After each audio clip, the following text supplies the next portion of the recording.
Good morning everyone.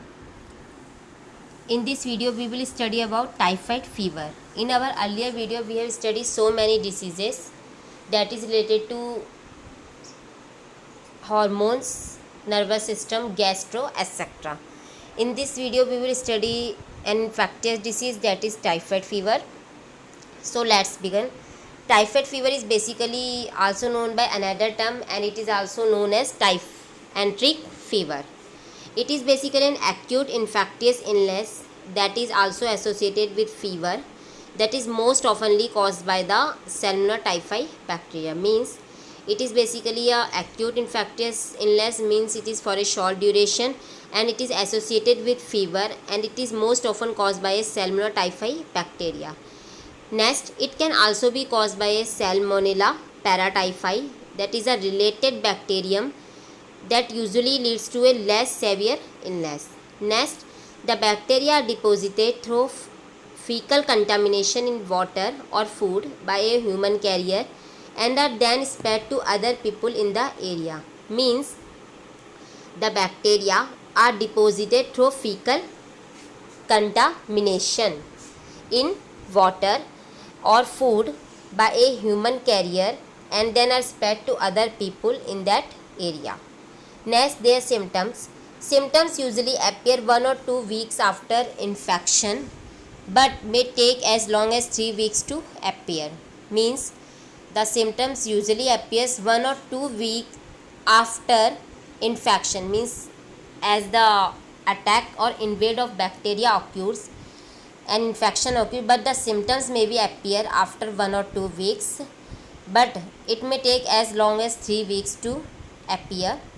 Next, typhoid usually causes a high sustained fever that is most often as high as 40 degrees Celsius, 104 degree Fahrenheit, and extreme exhaustion, means extreme tiredness, weakness, looseness of energy. Next, other common symptoms include cough, headache, loss of appetite, stomach pain, sore throat, back pain, joint pain and weakness, etc. Now there are diagnosis methods to confirm or detect the typhoid fever. First is viral test. This is the most accurate and confirmation test for typhoid fever. It is basically a serological test which measures agglutinating antibodies against O and H antigens of S. typhi bacteria. Means it is basically a serological test which will measure the agglutinating antibodies, that is against O and H antigen of Salmonella typhi bacteria.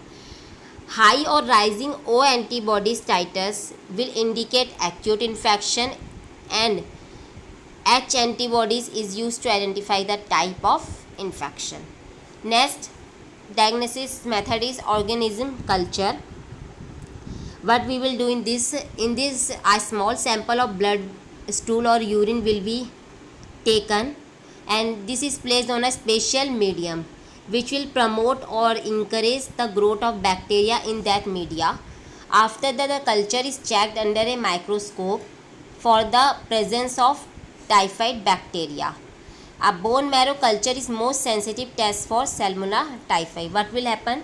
In this, there we will take a sample of blood, either urine or stool, and it is placed on a specific media that will promote or encourage the growth of the bacteria that is causing typhoid, and this culture is then checked under a microscope for the presence of typhoid bacteria, and a bone marrow culture is most sensitive test for Salmonella typhi bacteria. Next, their treatments.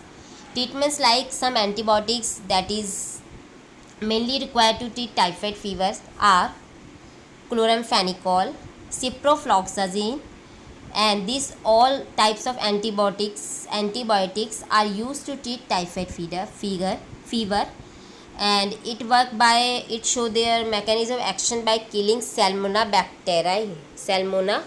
bacteria that is causing typhoid fever. Next treatment is supportive care, as there is a loss of energy, enthusiasm, lethargy, so person or patient having typhoid fever will require some supportive care.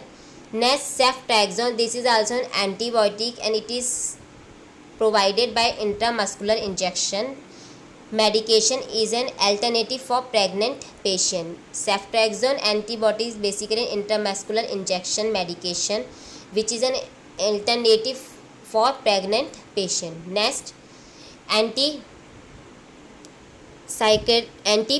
therapy is used if required. As we know, in typhoid fever there is high fever which is at the rate of 104 degree Fahrenheit. So there will some antipyretic therapy that will slow down the fever or that will reduce the fever if it is required in emergency in any condition. Next, surgical. If perforation of the bowel occurs, it will require closure. Means if there is any perforation in the bowel, then it can require closure. So in that case we can provide surgery. Next, their complication, if it is not treated after knowing still, then there may be some hemorrhage and perforation of the bowel and it can lead to even death. Next is jaundice, cholecystitis, etc.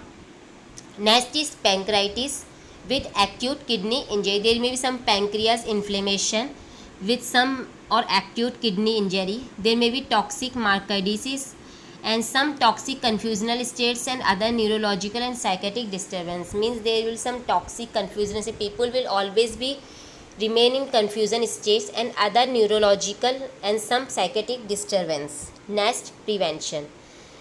First, wash hand with soap and water regularly after going to the toilet and before eating. Means we should wash hand with soap and water after going to the toilet and before eating. After, next is boil or disinfect all water before drinking it. Means we should boil or disinfect all water before drinking it.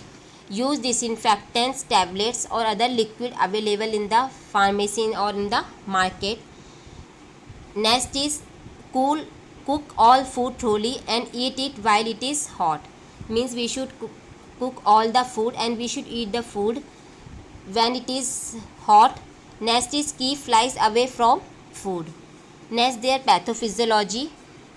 First step is ingestion of food or fluid contaminated with Salmonella typhi bacteria. Means we should ingest food or fluid contaminated with Salmonella typhi bacteria. If we are ingesting food that is or fluid that is contaminated with Salmonella typhi bacteria, then through that bacteria will enter into the stomach and survive at a pH as low as 1.5. After that, bacteria will invade the pair patches of the intestinal wall in the small intestine where it attach. Incubation period is first 7 to 14 days after infection. After that, it will enter into the bloodstream via lymphatics. After that, inject toxic called as the effector proteins into the intestinal cells and interrupts with the cellular proteins and lipids and manipulates their function, resulting in phagocytization of epithelial cell membrane. Next, bacteria induce macrophage apoptosis, breaking out into the bloodstream and cause systemic infection. Next is it will leads to further typhoid fever. Means first they will, if the person is ingesting any food or fluid that is contaminated with Salmonella typhi bacteria, it will enter the stomach and survive at a pH as low as 1.5 because the bacteria that is causing typhoid fever have the ability or capability to survive at a pH of 1.5. Next, after entering in the stomach, it will invade or attack the pair patches of the intestinal wall that is present in the small intestine and where it will attach. Next, after attacking the pair patches of the intestinal wall in the small intestine, it will enter bloodstream through lymphatic. After entering in bloodstream through lymphatic, it will inject toxic called some effector proteins and into the intestinal cells, and it will also interrupts with the cellular proteins and lipids and manipulates their function, resulting in phagocytization of epithelial cell membrane. Next, bacteria induce macrophages apoptosis breaking out into the bloodstream and cause systemic infection and thus leads to typhoid fever. I hope you all have understand my video. Thank you.